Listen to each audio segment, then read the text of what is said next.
Fala, meus queridos! Beleza? Vamos para mais uma aula de geografia. Hoje a gente inicia um outro tema, um outro assunto, um assunto bem relevante, bem interessante. Eu espero de coração que você preste atenção nessa aula, que você preste atenção nesses assuntos que vão vir agora subsequentes.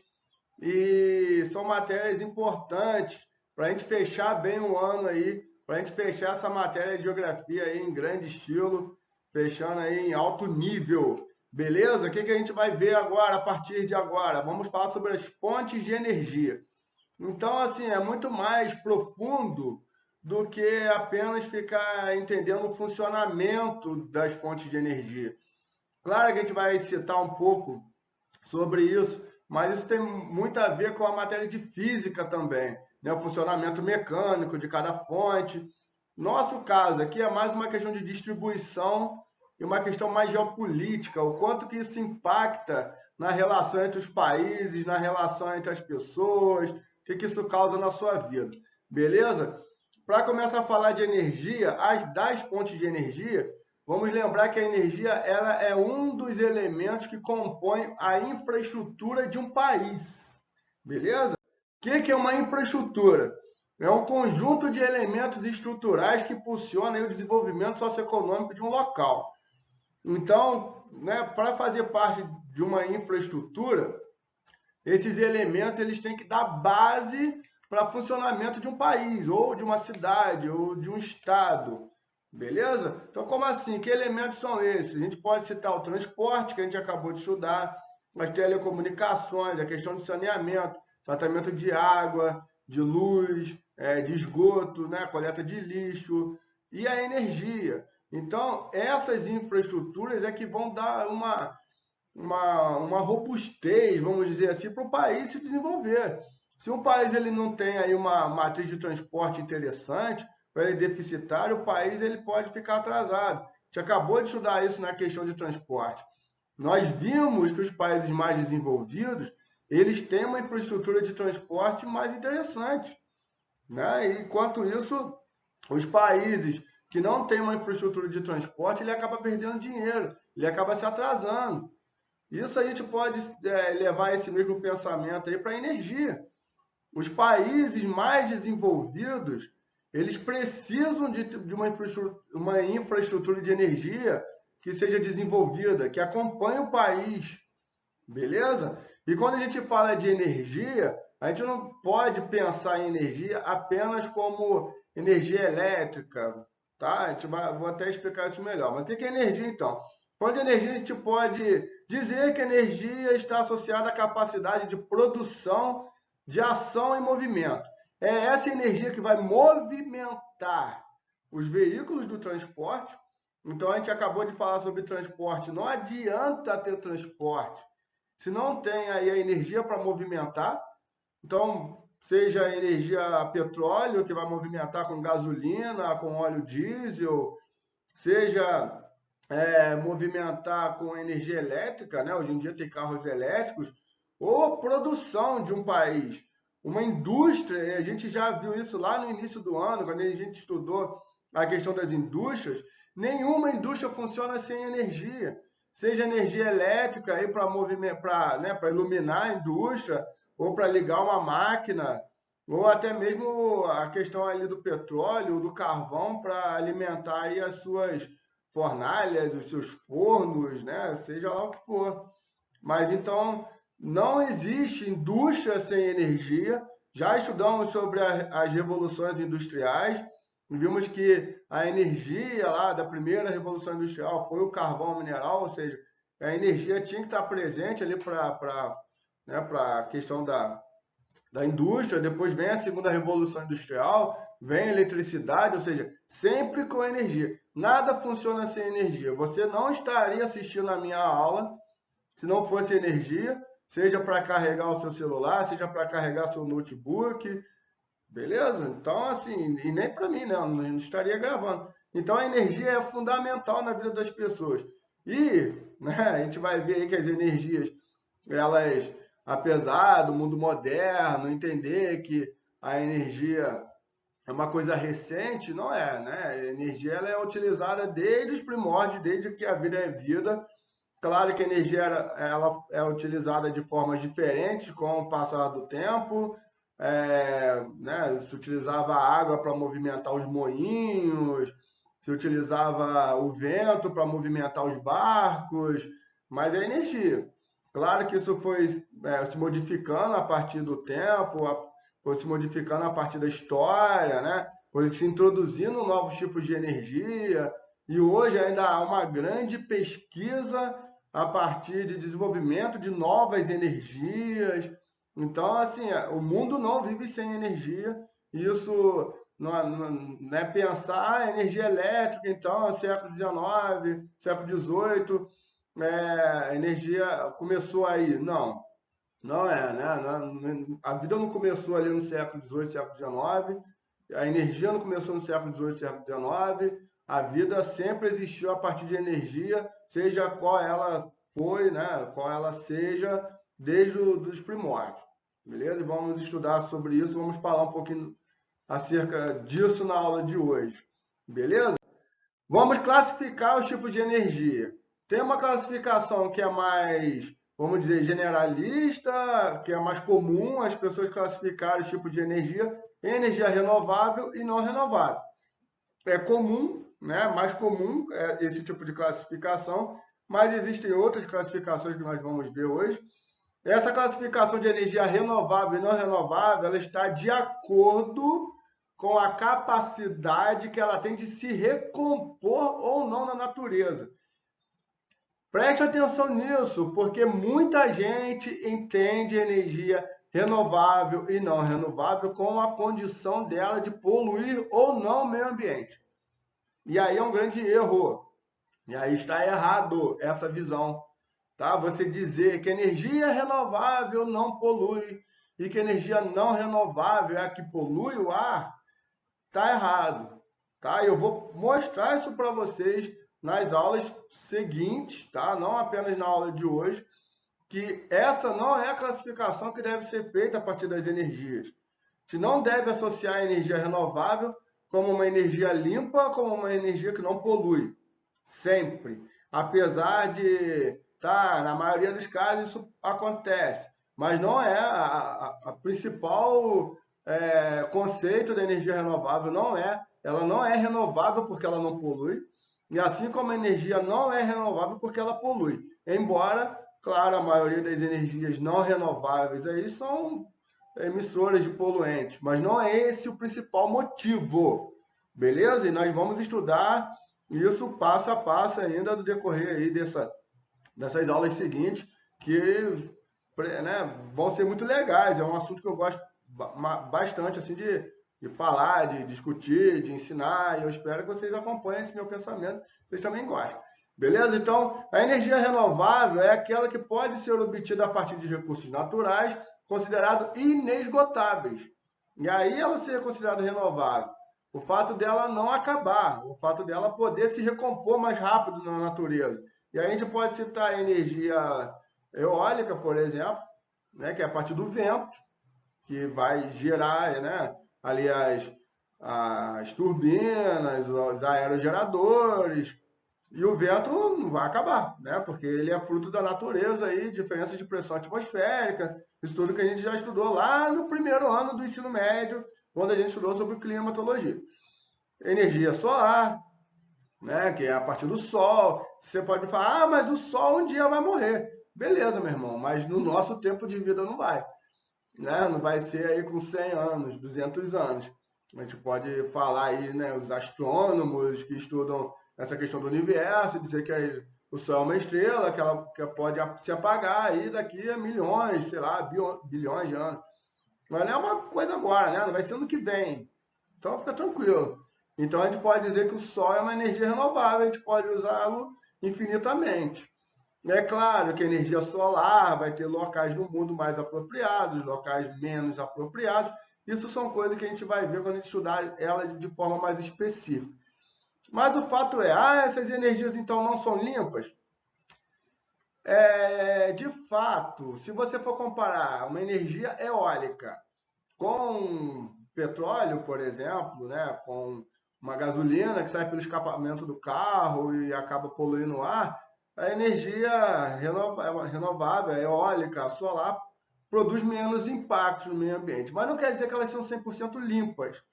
Tá? Uma vez que esses aerogeradores ocasionam, por exemplo, outros tipos de danos ao meio ambiente, como barulho, poluição sonora, poluição visual, pode interferir aí na vida dos pássaros, mas a gente vai ver isso de melhor, falando melhor, tá? Então, ou seja, nenhuma energia é considerada 100% limpa, nem mesmo a hidrelétrica, que tentam vender para a gente essa ideia. E vamos discutir a energia hidrelétrica mais para frente também. Mas o que eu quero que você entenda é que a energia renovável ela tem uma capacidade de renovação mais rápida ou uma utilização que não seja esgotável. Diferente do que a gente chama de energia não renovável. A energia não renovável é constituída aí por elementos da natureza que são limitados, ou seja, tendem-se a esgotar-se, tendem a acabar, beleza? Como é o caso do petróleo, como é o caso do carvão, beleza? Ou até mesmo do urânio que se utiliza aí nas usinas nucleares. E aí é aquele fato, não se pode entender a energia renovável, a energia não renovável nesse caso, apenas por ser uma grande fonte de poluição. Porque esse aqui, ó, o urânio que está aqui em cima, ele é um elemento da natureza, é considerado não renovável porque ele pode acabar, ele é limitado na natureza, mas uma usina nuclear, e a gente vai falar disso melhor quando a gente for falar sobre energia nuclear, não fique aí preocupado, mas a energia nuclear não é uma energia que emite grandes fontes de poluição para a atmosfera. Então, assim, nessa questão de poluentes, uma termoelétrica que utiliza petróleo ou carvão para gerar energia elétrica e uma usina nuclear que gera energia elétrica também, por urânio, ela vai ser menos poluente. Ela não vai gerar assim, poluição, CO2 para a atmosfera. Então a poluição é quase nula. Então, ou seja, apesar de ser não renovável, ela não é poluidora. Claro que ela tem outras questões que envolvem a nuclear, e vamos falar disso mais para frente, não fique aí boladão com isso. Beleza, galera? Outras formas de classificação de energia. Podemos classificar a energia em primária e secundária, de acordo com a sua utilização. Então, a gente vai chamar de energia primária aquela que é fornecida e utilizada diretamente para um trabalho ou para a geração de calor. Um exemplo, a gente pode citar o fogão a lenha. Então, utilizando a lenha nesse caso aí é a nossa energia a lenha, para produzir o calor. Aí, nesse caso, para esquentar aí a comida de alguém, né? Para almoçar, para jantar. Hoje em dia, os fogões a lenha voltaram até a modinha, né? Porque como que era visto fogão a lenha? Como aquela coisa retrógrada, lá da roça, né? Aquela coisa grande que ocupava muito espaço. E hoje em dia, os fogões a lenha estão até bonitinhos e caros, né? Virou meio gourmetzinho. Tem um fogãozinho a lenha dentro de casa, é uma coisa bem legal. Tem que se dar o trabalho de comprar lenha, mas eu acredito até que tenha empresas que fornecem lenha. É muito legal, né? A comida a lenha é outra história. Mas aqui a ideia é entender que a lenha está sendo usada diretamente, sem nenhum tipo de beneficiamento. Precisa passar numa usina para produzir o calor. A própria lenha já gera o calor. Diferente da energia que a gente considera ela como secundária. Que aí, no caso, a lenha não está sendo utilizada diretamente, não é o calor da lenha que você quer.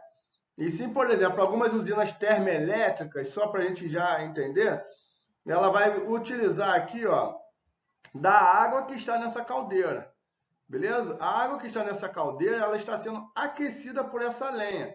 Então, a principal ideia aqui é que essa água seja aquecida, gere um vapor, e esse vapor, ele saia daqui dessa caldeira, né, desse tanque, numa velocidade muito rápida, e gire a turbina para gerar energia elétrica.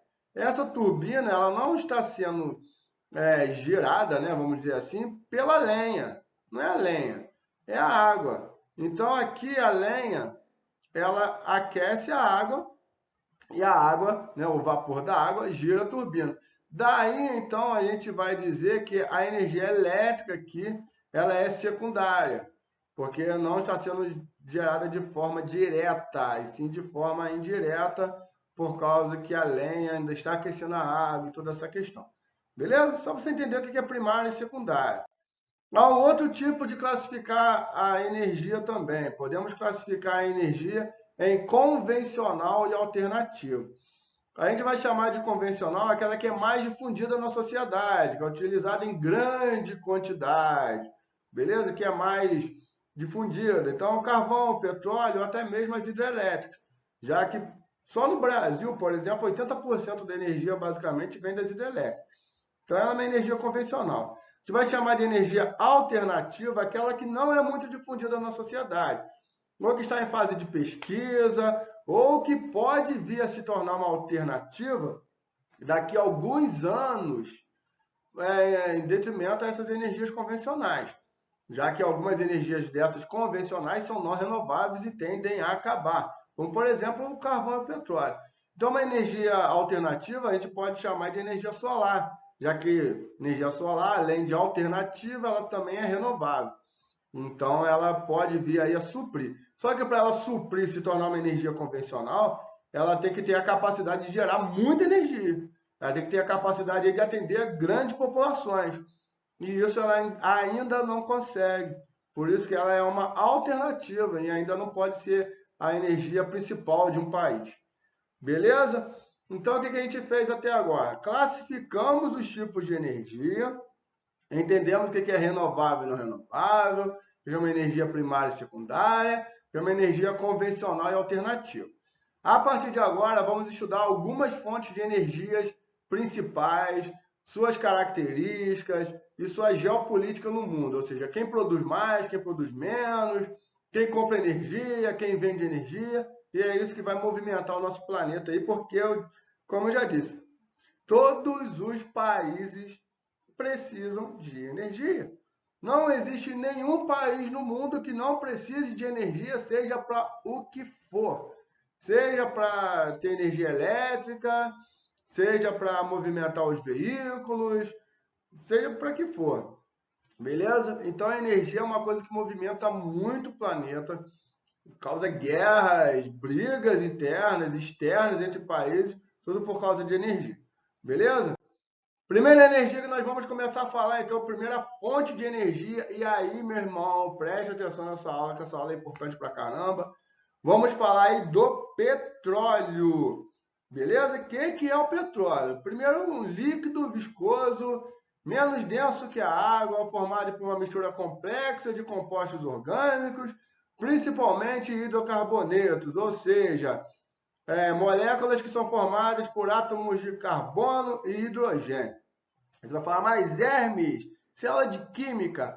Pois é, não vou ficar focado aqui em te explicar como que surgiu o petróleo, como que é o petróleo, a composição química dele. Mas, para a gente não falar de modo fria, tá aí a definição do petróleo. É importante você entender que o petróleo, para se formar, ele levou aí de 10 a 500 milhões de anos, daí ele ser considerado uma energia não renovável, exatamente porque ninguém vai esperar aí 10, 500 milhões de anos para ter petróleo de novo, né? Ninguém vai estar aqui para ver isso.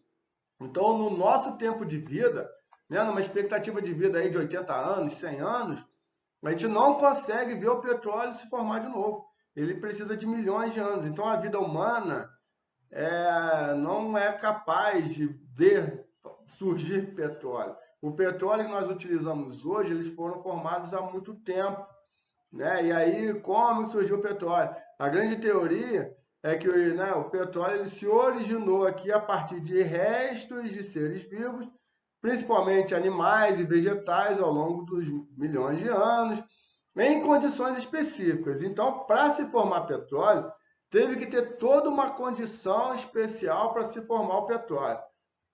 E aí é o que é o grande lance. Tá? A condição geológica daquele país, daquele território, teve que jogar a favor, teve que proporcionar condições favoráveis para a formação do petróleo. Porque senão todos os lugares teriam.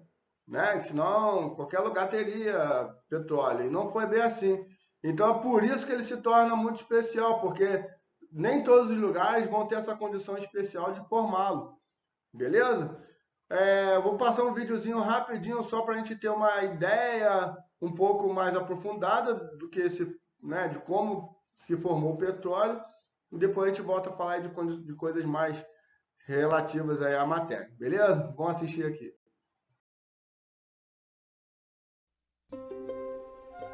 Para um sistema petrolífero se constituir, milhões de anos foram necessários. Primeiro, o material orgânico foi depositado em um ambiente aquático, pobre em oxigênio, o que impediu a ação biodegradante das bactérias. As camadas mais antigas foram gradativamente soterradas pelas mais recentes e compactadas pelo peso das camadas superiores.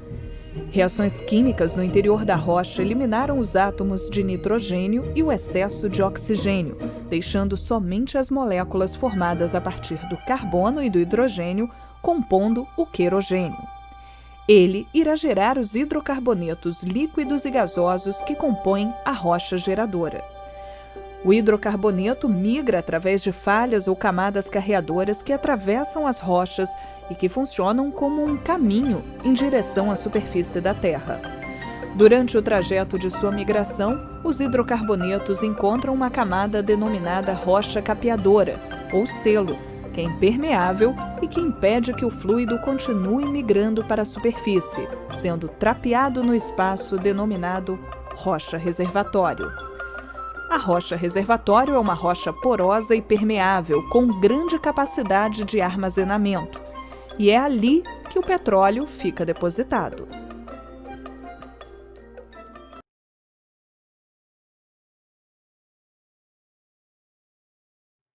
Beleza, né? Então a gente acabou de assistir o vídeo e entender que precisa da condição natural de ser uma área de bacia sedimentar para a formação do petróleo.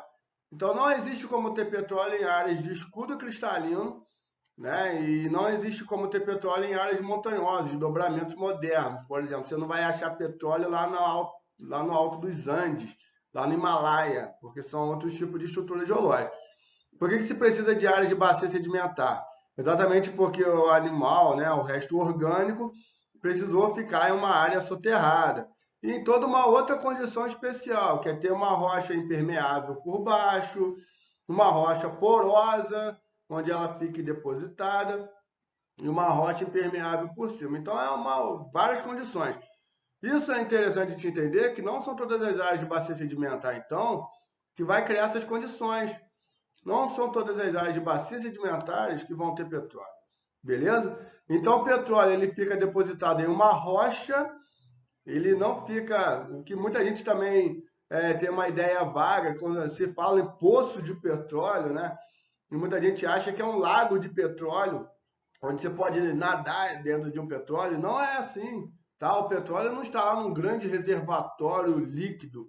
O petróleo ele está entre rochas, numa rocha considerada porosa, uma rocha que tem buraquinhos, furinhos. Isso a gente já vimos, né? Lá no primeiro ano, que existe esse tipo de rocha porosa e a rocha que é impermeável. Então ele está no meio das rochas, numa condição toda, né, para que isso acontecesse, e aí ele fica reservado. Depois que se descobriu, né, que fizeram lá a prospecção, trabalho de descoberta desse petróleo, tem que avaliar se vale a pena tirar ele de lá. Porque se for uma quantidade pequena e que se vai gastar muito dinheiro para tirar ele de lá, e aí você gasta mais do que venderia o petróleo, do que tem o petróleo, aí muitas vezes nem é retirado. Então tem que fazer toda essa questão aí. Vale a pena? Numa quantidade de boa, vamos gastar menos para tirar ele do que ele vai render de dinheiro? Se for essas condições, aí vão se fazer o trabalho agora de perfuração dessas rochas para se chegar até o petróleo. E para fazer essas perfurações, vão se utilizar aí de plataformas. Temos aí pelo menos 10 tipos de plataformas diferentes, cada uma para uma profundidade, cada uma para um tipo de ambiente, cada uma para um objetivo. Então depende muito da onde está esse petróleo, qual a profundidade que está esse petróleo. E aí perfura-se essa rocha, que está lá no fundo do mar. O petróleo, muitas vezes, né, no nosso caso brasileiro, está no mar, mas em alguns países ele é encontrado em plataforma continental, está na terra. Então é outra coisa importante. Nem todo o petróleo está no mar. No caso brasileiro, sim. Ou, mais ou menos, né? Também não pode generalizar. A maioria do petróleo brasileiro se encontra no mar. Mas existe uma pequena parte do território brasileiro que o petróleo se encontra no continente, como, por exemplo, na floresta amazônica. E eu vou mostrar para vocês isso no decorrer, na próxima aula, tá? Vamos estudar aí o petróleo brasileiro, vamos falar da questão do petróleo no Brasil. Você vai entender que o petróleo ele pode surgir, né, no continente, inclusive no Brasil, uma partezinha lá na Amazônia. Mas beleza, grande parte do Brasil o petróleo está no mar, perfura-se né, a rocha, o fundo do mar, chega-se no petróleo, extrai-se o petróleo, e daí ele vai ser levado para o continente.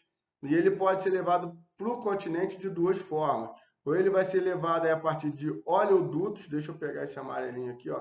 Esse oleoduto que são tubos que nós estudamos na última aula, né? Falamos sobre os tipos de transporte e falamos do transporte dutoviário, que é a partir de tubos, e esse tubo ele vai fazer o transporte do petróleo, que é pegar ele lá da plataforma, lá no meio do mar, e levá-lo até o continente. Então, é o transporte, está movimentando a carga, beleza? Ou muitas vezes ele é levado aqui pela superfície através de navios petroleiros que vão levar esse petróleo. E esse petróleo, a partir daí, ele vai para onde? Ele já está pronto para uso? Não. O petróleo ele vai para uma refinaria, ou seja, ele vai passar por um processo de refino do petróleo, né? Então, após ser extraído, o petróleo bruto chega até as refinarias, através de oleodutos ou navios, que vão fazer a separação e a purificação dos componentes. Então, o que a gente tem aí é uma empresa, uma indústria, conhecida como uma refinaria de petróleo, e a partir daqui ele começa a ganhar mais importância ainda, porque o petróleo bruto não é utilizado para nada, aquele petróleo preto, aquele líquido preto, e sim a partir da refinaria que ele vai começar a ganhar aí significado, vamos dizer assim, a utilização. A separação, então, dessas partes do petróleo é feita em altas temperaturas, aí, em grandes torres, né? Então, essas grandes torres aqui da refinaria, nada mais é do que uma torre dessa, que vai fazer aí a coluna de destilação, e a cada temperatura vai fazer com que tenha-se derivados diferentes. Então, por exemplo, nas camadas mais altas temos aí a formação do gás, formação da gasolina. Nas partes mais baixas, por exemplo, os gases mais pesados, né? Os óleos mais pesados. Daí, quando ele sai da refinaria, aí sim ele vai se transformar em outros produtos. Muitas vezes gasolina ou matéria-prima para a fabricação de outros elementos, como, por exemplo, plástico, tecidos, borracha, essência de perfume. Então, né, você deve estar aí ó, com petróleozinho no pescoço, corante, detergente, medicamentos, aquelas cápsulazinhas, né, borrachadas, muitas vezes feitas de petróleo, inseticidas, fertilizantes, tintas, colas, assim como querosene, o gás de petróleo, né, que são utilizados para movimentar veículos, gasolina, enfim. O petróleo ele é utilizado para inúmeras coisas e daí a importância dele. Daí você tem o conhecido aí como ouro negro, o mundo todo atrás de petróleo, porque não é apenas para movimentar veículos. Você está vendo aí que ele é utilizado para muitas coisas. Uma matéria-prima essencial para a fabricação de muitas coisas. Só que ele é o quê? Não renovável, né? Ele é limitado, pode ser que acabe, pode ser não, ele vai acabar daqui a alguns anos, não vai ser ano que vem, vai acabar. E daí a grande importância de se pensar numa alternativa que seja né? Numa fonte de energia que seja alternativa exatamente para quando esse petróleo acabar. Mas, e outra questão, né? Devido à sua tanta importância, vamos ver que os países vão ficar loucos atrás desse líquido aí, né? Para movimentar suas indústrias, movimentar seus automóveis e por aí vai. Então vamos falar agora dessa parte que é muito importante, que é a questão da geopolítica do petróleo. Por quê? Porque nem todos os países produzem petróleo. E aí que é a grande questão. Quando a gente olha nesse mapa aqui, né, e agora já entendemos como se forma o petróleo na bacia sedimentar, como que se extrai o petróleo, tem que passar pela refinaria. Vamos ver que nem todos os países produzem, mas todos precisam dele. Olha aí que é a parada. Todos os países precisam do petróleo, mas nem todos os países produzem petróleo. E aí que é a grande questão. E ainda tem o seguinte: uns países produzem mais, outros países produzem menos. E tem a outra questão: uns países consomem mais, outros consomem menos. E tem uma terceira questão: alguns países têm muito petróleo no seu território, outros países têm menos. Então são três coisas distintas para você ficar de olho aí. Ter reservas no seu território, a capacidade de produção, que é tirar esse petróleo de lá, que aí é uma outra questão, e consumo. Então tem país que produz muito, consome pouco.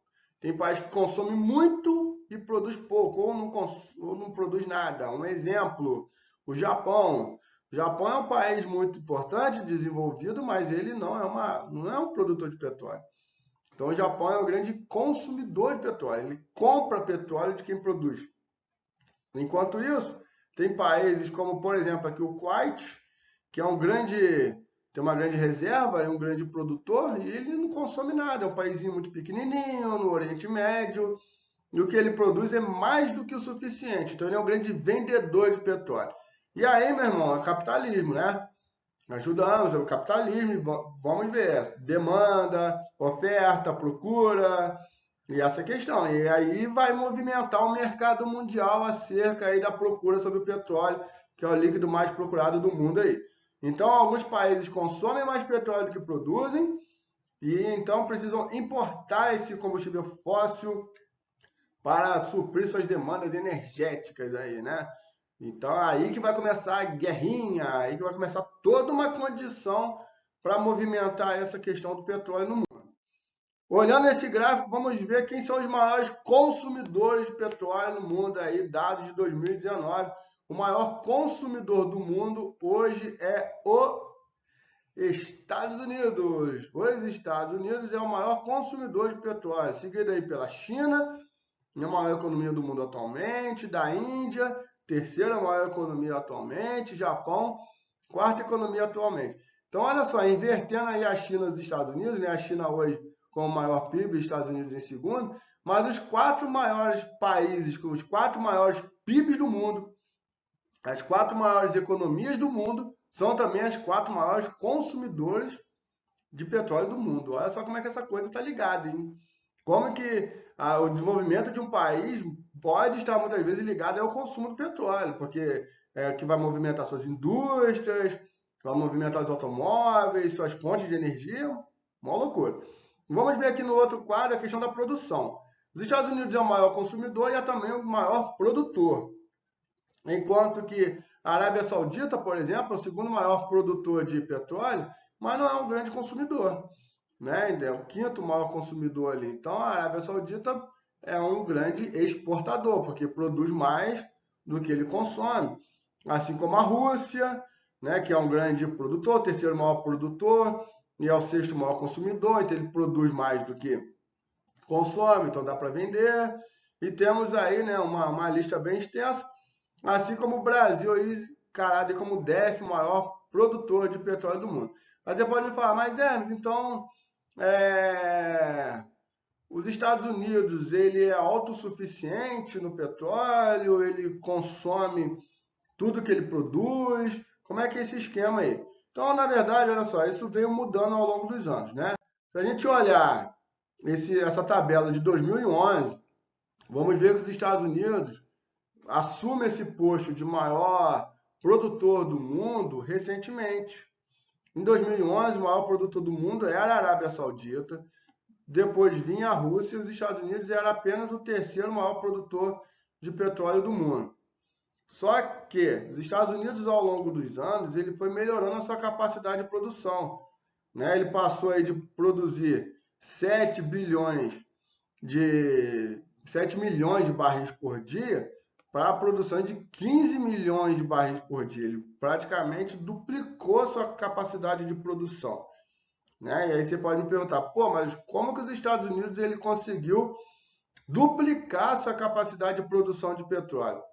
Muito em custa das descobertas do petróleo de xisto, do óleo de xisto, que é refinado, né? Que refinado ele é idêntico ao petróleo de poço, sendo um combustível muito valorizado.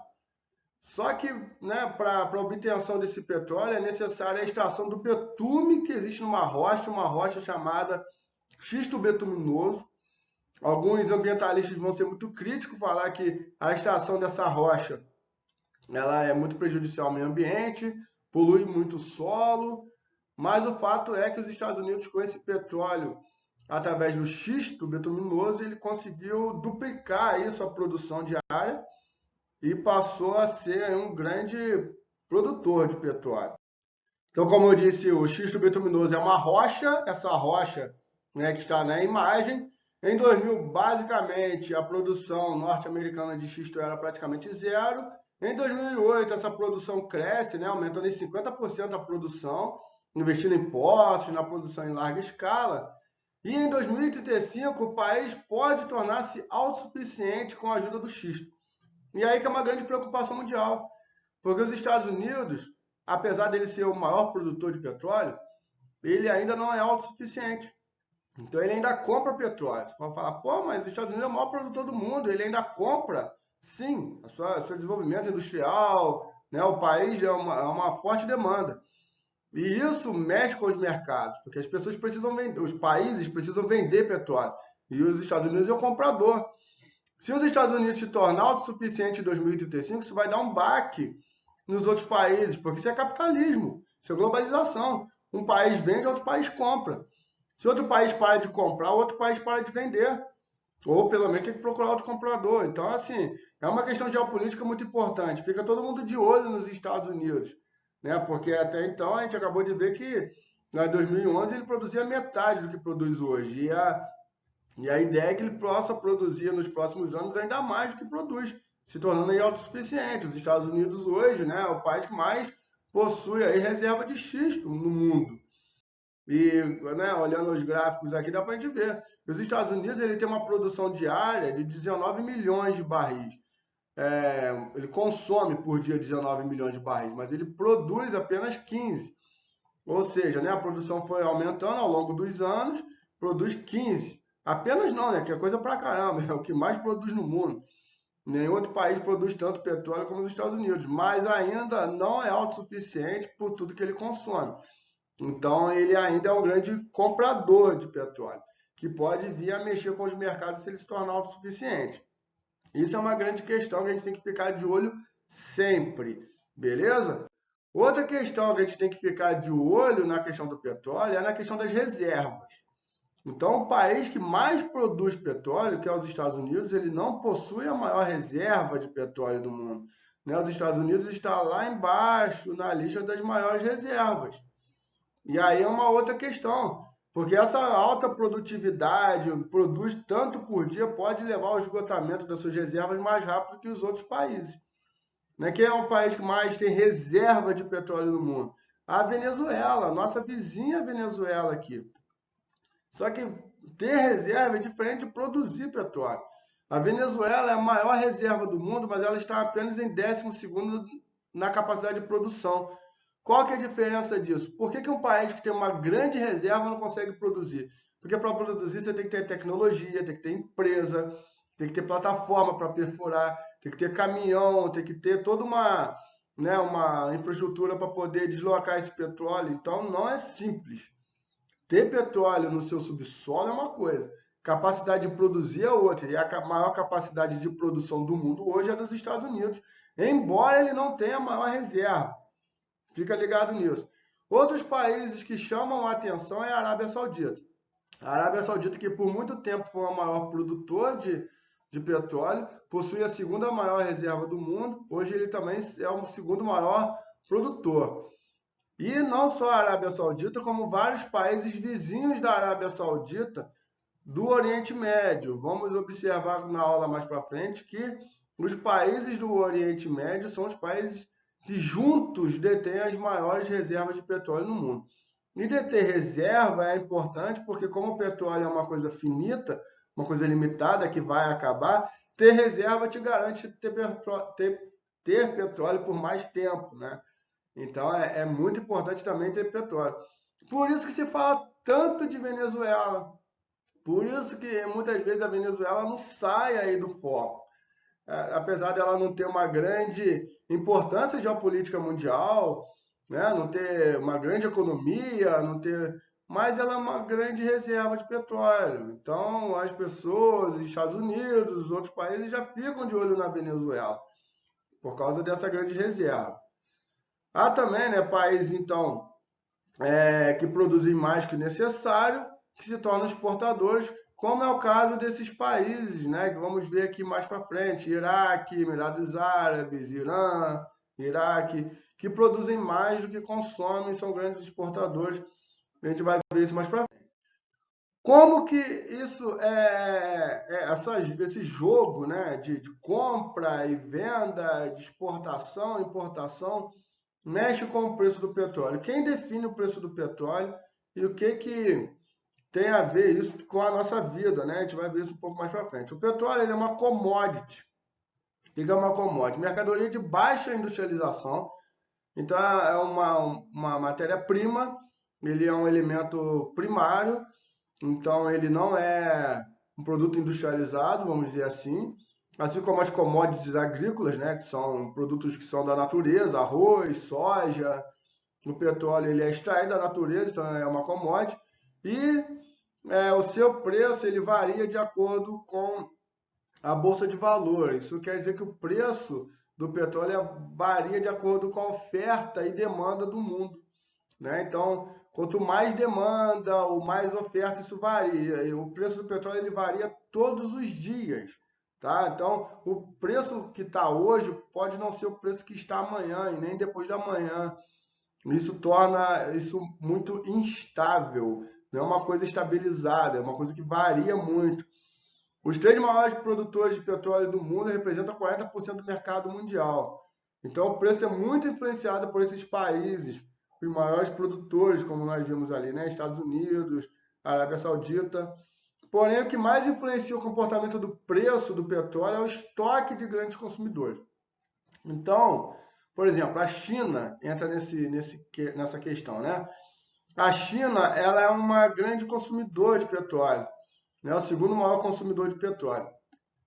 E quando o preço cai, a China ela pode se aproveitar e fazer grandes estoques de petróleo, e passar um tempo sem comprar petróleo. Se ela passa um tempo sem comprar, ou seja, a demanda cai, e aí o preço pode subir de novo. Então, assim, é uma coisa que varia muito, né? O preço ao longo dos dias, dos meses.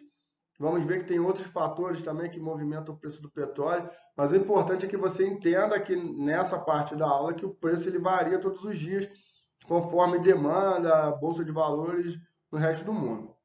Beleza? Até 1960, isso aqui é importante, tá? Apenas 7 grandes empresas no mundo dominavam a extração, a prospecção do petróleo no mundo, tá? Então, eles que determinavam o preço, a produção. Essas 7 empresas, né, eram conhecidas aí como 7 irmãs, devido ao acordo que elas faziam nessa divisão aí das estratégias de produção. Então, é como se fosse um cartel, era um cartel, né? A gente já estudou o cartel no início do ano, que é quando as empresas elas combinam preço ou combinam cotas de produção. Então, elas podem determinar aí, elas comandavam, aí era quase que um oligopólio mundial, né? Ou um monopólio, só que o monopólio seria uma empresa só, nesse caso seria um oligopólio, que são várias empresas, formando aí um cartel, né? Que é um tipo de oligopólio, que estariam controlando o preço do petróleo no mundo. Essas empresas que são europeias. Aí é o seguinte, né? Os países que mais produzem petróleo, que são exatamente os países lá do Oriente Médio e alguns países africanos, eles pouco se beneficiavam dessa exploração do petróleo no seu território por essas empresas. E aí eles resolveram criar aí a OPEP, que é a Organização dos Países Exportadores de Petróleo, que é formada aí pelos países do Oriente Médio que mais possuem reservas de produção: Arábia Saudita, Iraque, Irã, né, o Kuwait, Catar, os países aqui do Oriente Médio, alguns países africanos, Argélia, Angola, Líbia, Nigéria, e 2 países apenas da América do Sul, Equador e Venezuela. Esses países fazem parte da OPEP. E qual que é o objetivo da OPEP? Era unificar o preço do petróleo no mundo todo e definir as cotas de produção.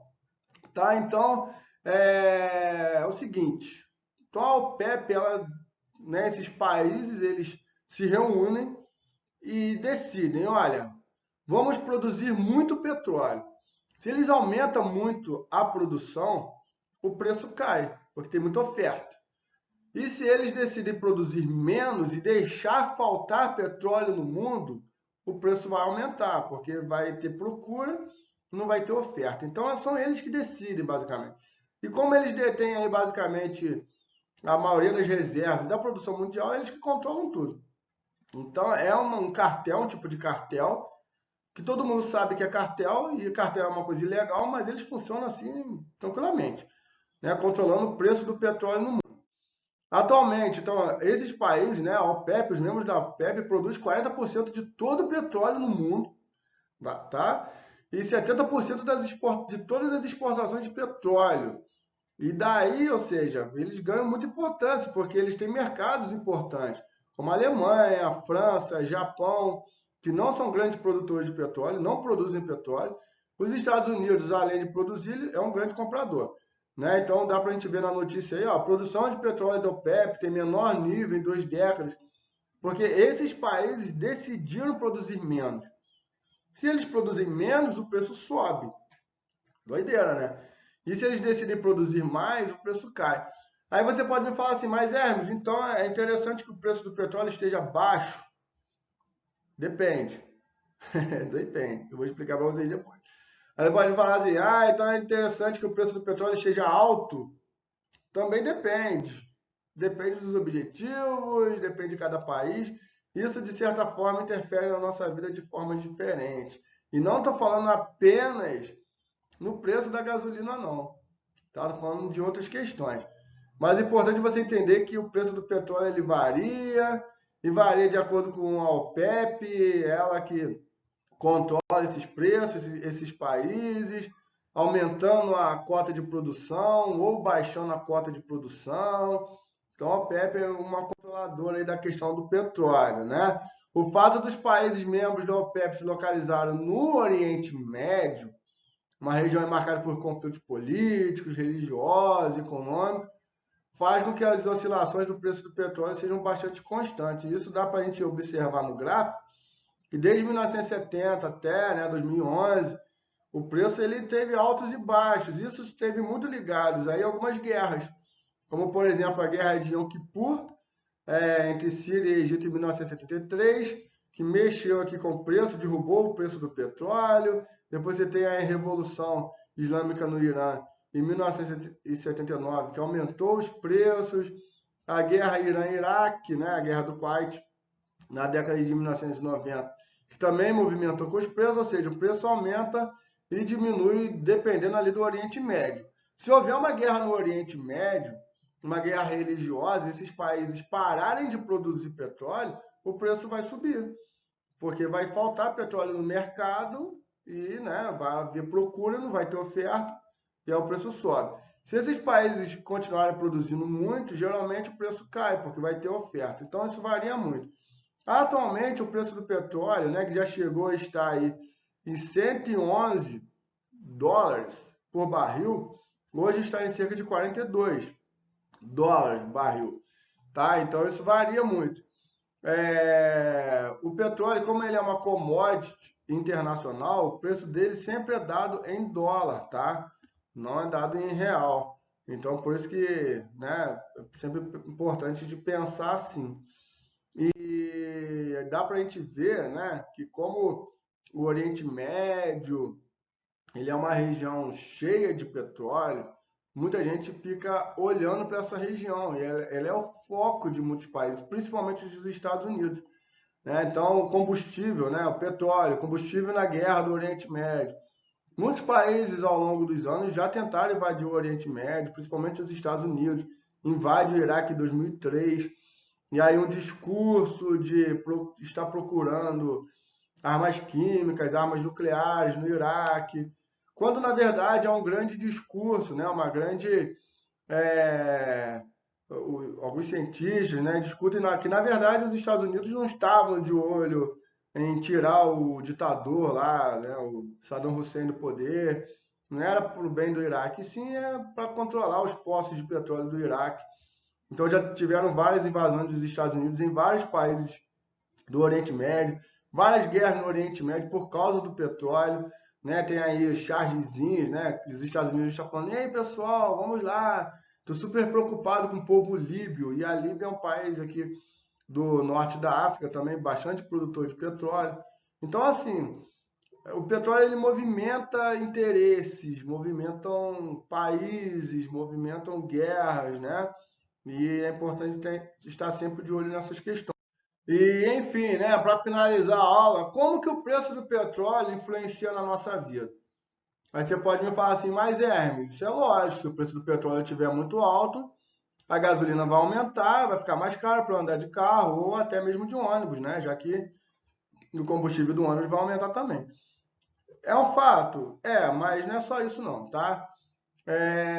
O estado do Rio, ele é um grande produtor de petróleo, né? Temos aí a bacia de Campos, e vamos ver isso melhor na próxima aula, então não se preocupe com isso não, tá? Mas só para você entender a seguinte questão. O preço do petróleo, ele varia no mercado internacional, né? Como a gente já viu. E o Brasil aqui, o estado do Rio, ele produz muito petróleo. E o estado do Rio, ele acaba recebendo do governo, recebendo da Petrobras, uns royalties, que é um dinheiro por estarem usando o espaço do Rio de Janeiro para retirar esse petróleo, vamos dizer assim. Se houver um acidente em alto mar, essa poluição chega nas praias do Rio. Então, é uma compensação financeira que a Petrobras dá, que o governo federal dá para o estado do Rio, pois está utilizando o espaço ali para retirar esse petróleo. Isso é royalties. Só que esse dinheiro, esse royalties, ele acaba entrando, né, para o governo do estado do Rio, e o estado do Rio acaba utilizando esse dinheiro para investir em obra, pagar, né, os funcionários públicos do estado, e beleza. E como a gente viu, o preço ele varia, né? Então, se a OPEP ela produz muito petróleo e esse preço do petróleo ele cai, automaticamente o preço do Brasil cai também. O preço no barril, porque o preço é internacional, a gente já falou, né? Todo mundo igual. Então não tem como o Brasil vender um barril a $50, enquanto a OPEP está vendendo a 30. Não existe. Até porque se houvesse isso, o Brasil com o barril lá a 50 e a OPEP a 30, ninguém ia comprar do Brasil. Então o preço cai junto, né? O mundo todo cai. E quando o preço do barril ele caiu no mundo todo lá em 2016, por isso que é interessante ali atrás, né? Eu falei, é bom ou ruim o preço está alto ou baixo? Depende. Tudo depende, tá? Nesse caso, o preço caindo, o preço do barril do petróleo caindo, automaticamente o Brasil vai lucrar menos com a venda do petróleo, né? Se você vende um barril a $100 e agora você está vendendo a 30, está mais barato. Então você está lucrando menos. E, consequentemente, o royalties que vinha para o estado do Rio, ele diminuiu. Vamos supor que eram 10% do preço, né? 10% de toda a venda, um exemplo. Então, se 10% de 100 é R$10, né? $10. 10% de 30 é 3. Então, diminuiu. E foi mais ou menos isso que aconteceu em 2016. Você deve se lembrar que em 2016 o estado do Rio ele entrou numa profunda crise econômica. teve falta de dinheiro para pagar professor, escola entrou em greve, né? Muitos professores entraram em greve, né? Uma confusão danada. Exatamente porque quando o preço do petróleo caiu no mundo todo, o estado do Rio, que depende desses royalties de petróleo, deixou de receber muitos royalties e aí ele entrou numa crise. Então, quando a gente olha aqui, né, a crise do petróleo agravou a situação do Rio.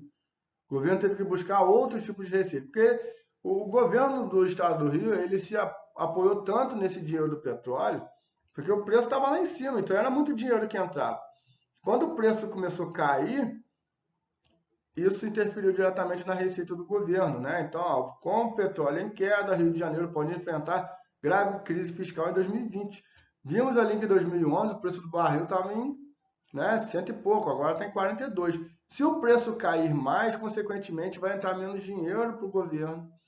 E aí ele pode, né, dizer que está faltando dinheiro para fazer outras coisas. Crise do petróleo deixa Rio sob ameaça de caos.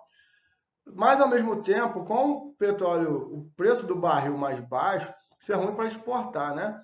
Só que com o preço do petróleo mais baixo, exatamente fica assim, né, mais barato um pouco a gasolina. Embora que isso não faça muita diferença, já que o Brasil, ele, né, isso influencia mais no preço que você está exportando petróleo.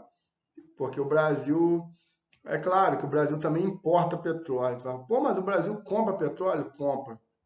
O Brasil, além de exportar, ele também compra, mas isso são coisas que a gente vai ver na semana que vem. Mas eu quero que você entenda assim, que o preço do petróleo ele pode influenciar assim, a nossa vida sim. Tanto no preço que você paga no posto de gasolina lá, né, com o preço do petróleo aumentando ou diminuindo, quanto se hoje o estado do Rio ele quebra muita coisa e isso pode influenciar diretamente na nossa vida também, com crises econômicas aqui. Beleza, galera? Espero que você tenha entendido a aula. Se você não entendeu alguma coisa, ficou alguma coisa confusa, pode me perguntar. De repente você me pergunta agora, né? Por agora, que aí na próxima aula eu já explico. Ou eu vou te explicar isso no WhatsApp, eu vou te explicar isso em algumas, né, algum outro lugar. Porque é importante entender essa geopolítica do petróleo. Isso é um tema muito atual, isso acontece todo dia, isso todo dia está falando na televisão. E é muito importante a gente estar ligado nessas questões. Beleza, galera? Ó, grande beijo, grande abraço para vocês e até a próxima aula.